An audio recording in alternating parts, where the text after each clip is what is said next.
இந்த வீடியோல நம் வாசகர் கதை பத்தி பார்ப்போம். இது எல்லாரோட வாழ்க்கையிலையும் நடக்காது. ஆனா எதிர்பாராத விதமா இன்னுமே சில பேரு வாழ்க்கையில இது போன்ற துயர சம்பவங்கள் நடந்துட்டு தான் இருக்கு. எனக்கு வயது 30, எனக்கு கல்யாணம் 21 வயசுல நடந்துச்சு. எல்லாரும் போலதான் என் வாழ்க்கையும் ரொம்பவே நல்லா இருந்தது. என் கல்யாணம் ரொம்பவே தடபெடலா 2 பெற்றோர்கள் சம்மத்துடன் பல ஆசைகளோட நடந்து முடிந்தது. நான் பருவம் வந்ததிலிருந்து என்னோட திருமண வாழ்க்கையை நான் பல ஆசைகளோட என் கனவுல வாழ ஆரம்பிச்சிட்டேன். எனக்கு திருமணமாக வேண்டும், என் கணவருடன் நல்ல சந்தோஷமா இருக்கணும் அப்படின்னு ரொம்ப ஆசை. இது வழக்கமா எல்லா பெண்களுக்கும் இருக்கிற ஆசைதான். அதே போலதான் எனக்கு இருந்துச்சு. திருமணமும் நல்லபடியா நடந்து முடிஞ்சதும் என்னோட கனவு ஒவ்வொன்னா நடக்கும் அப்படின்னு நினைச்சேன். வீட்ல பார்த்து வச்ச கல்யாணம் அப்படிங்கறதால என்னோட கணவர் பத்தி எந்த ஒரு தகவலும் கல்யாணத்துக்கு முன்னாடி எனக்கு தெரியாது. முதலா அவர்கிட்ட நான் பேசினது கல்யாண நாளுக்கு முந்தின நாள் தான். அன்னைக்கு கல்யாணத்துக்கு பேனர் வைப்பதற்காக போட்டோ ஷூட் நடத்த நான் சினிமாவில் வர்ற ஹீரோயின் மாதிரி ட்ரெஸ் போட்டுக்கிட்டு ரொம்பவே அழகா போட்டோக்கு போஸ் கொடுத்துட்டு இருந்தேன். ஆனா என் கணவரோ, என்ன ட்ரெஸ் இது, எதுக்கு இப்படி சிரிக்கிற, எப்படி இப்படி நடக்கிற அப்படின்னு கல்யாணம் ஆவதற்கு முன்னாடியே என்ன குறை சொன்னாரு. எனக்கு அப்பவே கொஞ்சம் ஒரு மாதிரியா இருந்துச்சு. சரின்னு போட்டோ ஷூட் நடந்து முடிஞ்சதும் கல்யாணம் முடிஞ்ச நைட்ல முதல் இரவுக்கு தயாரானோம். நான் முதல் இரவுக்கு போனதுமே என்னோட கணவர் ஒரு மனைவி கிட்ட எவ்வளவு கொடுமையாக நடந்துக்க கூடாதோ அவ்வளவு கொடுமையா என்கிட்ட அன்னைக்கு நடந்துக்கிட்டாரு. ஆனா உடல் அளவுல இல்ல, மனதளவில. ஏன்னா ஒரு பெண் முதல் இரவு அப்படிங்கிறது ஒரு பொக்கிஷம் மாதிரி. அது அவளுக்கும் அவள் கணவனுக்காகவும் அப்புறம் சந்தோஷத்துக்காகவும் சேமித்து வைத்த ஒரு விஷயம். அது முதல் இரவு அன்னைக்குதான் 2 பேரும் சந்தோஷமா அந்த பொக்கிஷத்தை திறந்து பார்ப்பாங்க. நான் அந்த ஆசையில் இருக்கும் பொழுது என் கணவர் அன்றைக்கு இரவு என்னோட அருகில் உட்கார்ந்தாரு. என்கிட்ட சில கேள்விகள் கேட்டாரு. அந்த கேள்வி என்ன உருகுலைய வச்சிருச்சு. அப்படி என்ன கேள்வின்னு நினைக்கிறீங்களா? சொல்றேன் கேளுங்க. உனக்கு படுக்கையில கல்யாணத்துக்கு முன்னாடி அனுபவம் உள்ளது போல இருக்கே அப்படின்னு சொன்னாரு.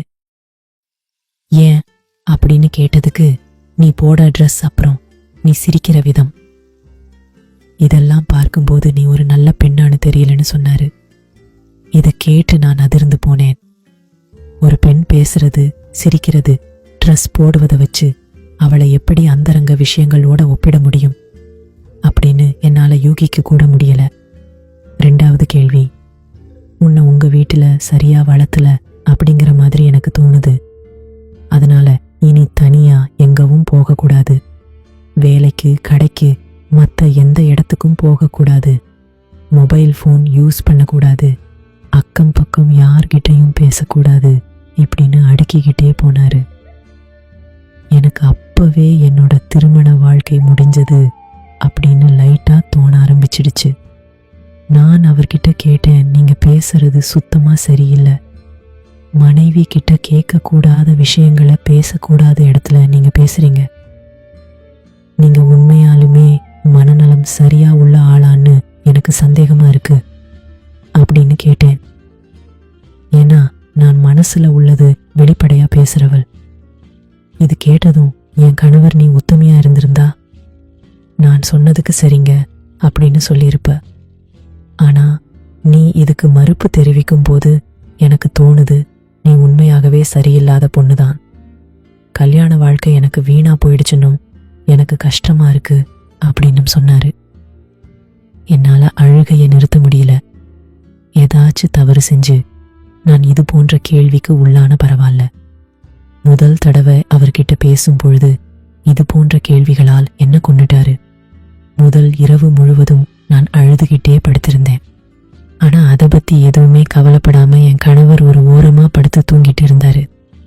எனக்கு இது யாருகிட்ட போய் சொல்றது அப்படின்னு தெரியல. இது சொன்னா யாராச்சும் நம்புவாங்களான்னு கூட புரியல. நார்மலா ஒரு ஆள் இந்த மாதிரி